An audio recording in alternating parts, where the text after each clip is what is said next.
Les pilotes des avions furtifs B2 qui ont donc effectué un vol de 37 heures le week-end dernier, 37 heures consécutives dans les airs pour frapper le nucléaire iranien. On se retrouve avec Xavier de Giacomoni pour en parler. Xavier de Giacomoni, comment ont-ils fait pour réaliser une mission qui nécessite une concentration extrême dans un climat de guerre? Bref, Xavier, racontez-nous la vie d'un pilote de B2. 37 heures dans moins de 5 mètres carrés à deux. Je ne sais pas si vous aimeriez le faire, Amélie. Non. Mais vous l'imaginez bien, le cockpit de l'avion furtif est aménagé avec le strict minimum. Regardez, les deux pilotes cohabitent, assis chacun sur leur siège éjectable. Ils disposent en tout et pour tout d'un petit matelas pour se reposer, d'un réchaud pour manger. Ils l'utilisent très rarement d'ailleurs, d'après l'US Air Force. Il n'y a pas de toilette. Alors comment font-ils? Eh bien, il y a des poches en plastique qui contiennent un gel absorbant. Imaginez la litière de votre chat, c'est à peu près ça, que ce soit pour uriner ou pour plus. Regardez sur cette animation l'intérieur d'un B2. Assis dans leur siège, les pilotes peuvent uriner donc dans leurs poches, directement assis sur leur siège, les poches remplies d'un gel qui agglomère l'urine. L'US Air Force, d'ailleurs, propose un kit spécial pour les femmes. Ce n'est pas anodin, il y a au moins une femme pilote qui a participé au raid sur Fordo. Pour les besoins les plus lourds, il faut passer ici, à l'arrière. Ça fait à peu près 1,50 m. Il n'y a évidemment aucune intimité, il n'y a pas de toilette. Ça se fait dans des sacs, même principe, des sacs avec du gel qui sont refermés de manière étanche. C'est un exercice compliqué parce qu'il faut enlever à la fois le gilet de survie dans un premier temps. Ils ont un gilet par-dessus leur combinaison ignifugée et puis ensuite la combinaison. La diététique occupe une place extrêmement importante dans la préparation des pilotes. Pour éviter les passages aux toilettes trop fréquents, il faut évidemment manger certains aliments. D'après les pilotes eux-mêmes, l'un de leurs repas préférés, c'est le sandwich à la dinde. Dans cette atmosphère très sèche dans le cockpit du B2, ils doivent énormément s'hydrater jusqu'à boire 1 litre par heure, mais il ne faut pas non plus trop uriner. Sous peine, s'ils ne s'hydratent pas, ils peuvent avoir d'intenses maux de tête. C'est aussi à l'arrière, dans cet espace donc d'1,50 m de long, que les pilotes peuvent s'accorder une petite sieste sur un matelas. L'un d'eux reste évidemment aux commandes, même si la mission se déroule presque entièrement sous pilote automatique. Dans le cockpit, une lumière rouge permet de ne pas éblouir les pilotes, de les garder éveillés. Ils s'accordent parfois aussi des micro-siestes de 10-15 minutes assis sur leur siège éjectable. Pour gérer le stress, favoriser le repos, les médecins de l'US Air Force peuvent prescrire des bêta-bloquants aux pilotes. Vous savez, ça permet de ralentir le débit sanguin. Et puis, en cas d'urgence, ils ont des amphétamines pour les aider à tenir le coup. En dehors du survol du territoire hostile, Amélie, le moment le plus dangereux pour les pilotes de B2, c'est le ravitaillement. Le lieutenant-colonel Becky Bay définit le ravitaillement comme suit. Le ravitaillement, c'est comme tenter d'enfiler une aiguille avec des gants de boxe dans le noir, en équilibre, sur un vélo. Ça se passe à 600-700 km/h. Le bombardier et le ravitailleur, vous allez voir sur cette image qui est extrêmement impressionnante, volent à moins de 5 mètres de distance.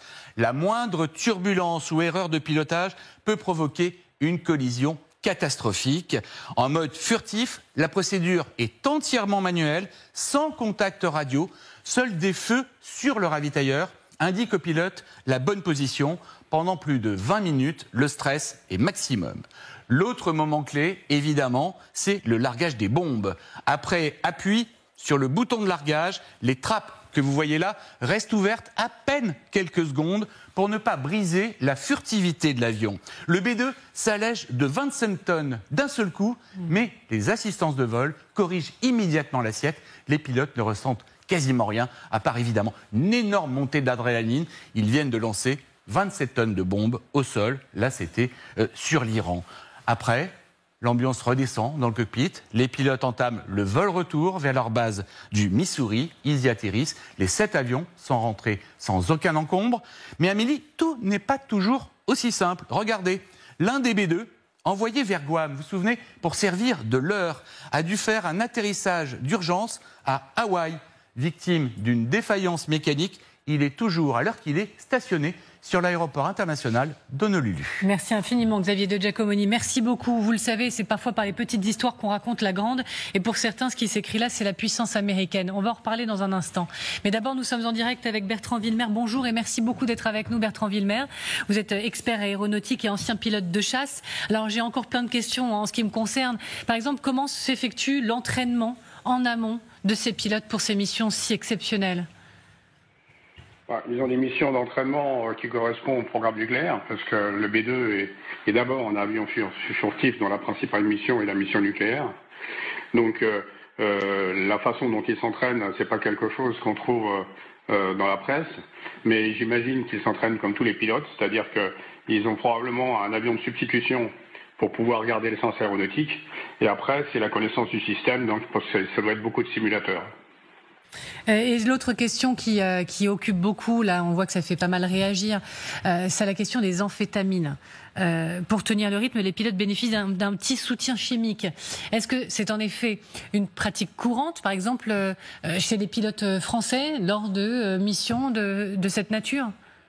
Il existe effectivement quelques compléments qui permettent de tenir dans le temps, mais il y a des conséquences sur le temps long. Donc, si vous voulez, c'est un coup de fouet, mais il faut pas en abuser, quoi. Bien sûr, on reste ensemble, bien évidemment. Je voudrais juste vous montrer, on avance sur ce que ça veut dire, ce que ça raconte de cette puissance américaine. En tout cas, Donald Trump veut que ça raconte quelque chose de sa puissance à lui. Il relaie des clips, notamment ce clip. Alors, vous direz peut-être humoristique pour certains, de très mauvais goût pour d'autres. Je vous laisse apprécier.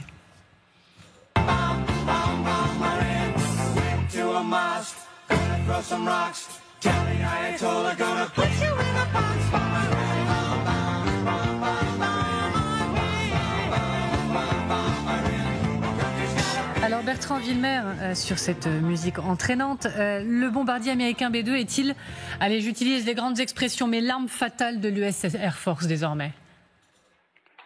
Cet appareil, il a deux caractéristiques qu'il est le seul à avoir.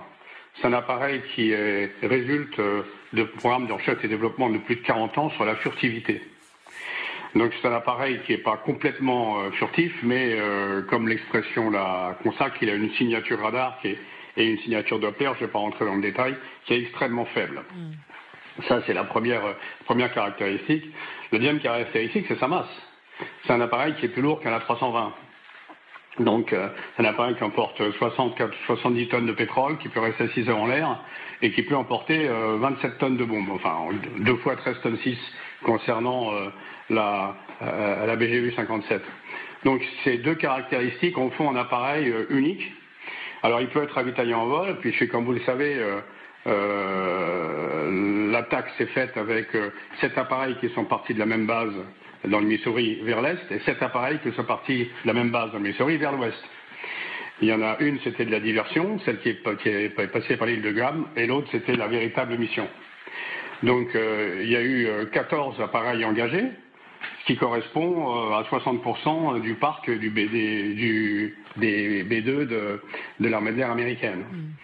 Donc, ça a été une opération extrêmement complexe à planifier, 125 avions, un sous-marin, mais les forces en présence sont complètement déséquilibrées, puisque, comme vous le savez, les forces israéliennes avaient nettoyé, si vous me passez l'expression, toute la partie radar et solaire en Iran. La chasse iranienne est vieillissante, ils ont encore des F-14, sans pièces détachées pour cause d'embargo. Ils ont des systèmes radars qui sont bricolés à partir du système radar russe, et Israël a détruit ce qui restait. C'est d'ailleurs pour ça que cette mission n'a eu aucun répondant. Ils n'ont jamais été engagés par une force quelconque en Iran, que ce soit les avions d'accompagnement, donc les F-22 qui sont partis en premier et qui nettoient tout ce qui est radar, et derrière du F-35, et puis bien sûr les B-2 qui sont beaucoup plus hauts. 16, 17 000 mètres. Voilà. La question qui se pose, c'est de savoir aussi ce que ça raconte du coup de la puissance américaine. Je le disais par exemple, Xavier Titelman disait sur ce plateau hier, c'est tout cet écosystème en quelque sorte représente la puissance américaine. Et je crois que vous étiez plutôt d'accord sur ce point. Oui, tout à fait. Tout à fait. C'est une démonstration de force incroyable, non seulement par la qualité des armes engagées. on a vu tous les merveilleuses choses de cette aile volante, mais aussi, voilà, il y avait un sous-marin, c'est une opération d'une grande complexité que les États-Unis sont un des rares à pouvoir faire. Donc c'est une manifestation de force qui rappelle aussi le dernier mandat d'Obama, c'est sa dernière décision, c'est d'aller faire bombarder un camp de l'État islamique en Libye, et il fait envoler un B-2 de la base du Missouri, etc. Et il l'envoie. Voilà. C'est une démonstration de force à la main du président américain et qui rappelle de temps en temps leur supériorité incontestable au niveau mondial. Il va longtemps s'appuyer certainement sur cette opération Donald Trump. Où allez-y, Maud Couessard ? Absolument. Donald Trump peut utiliser donc cette démonstration de force pour envoyer des messages à ses compétiteurs stratégiques, rassurer aussi un certain nombre de ses alliés, mais aussi envoyer des messages à sa population américaine, parce que le temps de Donald Trump est comme le temps de Netanyahou, c'est aussi le temps de montrer que ça peut être un chef de guerre qui s'est frappé. Lui, son rêve, c'est d'avoir fait un one-shot, c'est-à-dire de ne pas recommencer, d'avoir simplement fait cette démonstration comme un grand show, comme il sait le faire, et ensuite peut-être de laisser faire des équipes qu'il va falloir bien briefer pour pouvoir négocier sans affoler sa base MAGA qui n'est pas complètement ravie de cette opération et de ses conséquences. Vous aurez la conclusion, amiral. On pourrait avoir le même, nous, en France ?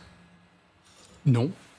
Pas de cette façon-là, avec d'autres outils et certainement moins performants. Nous n'attaquerions pas certainement des sites aussi enfouis que ceux en Iran. Nous possédons une panoplie à un degré moindre, mais une panoplie très complète.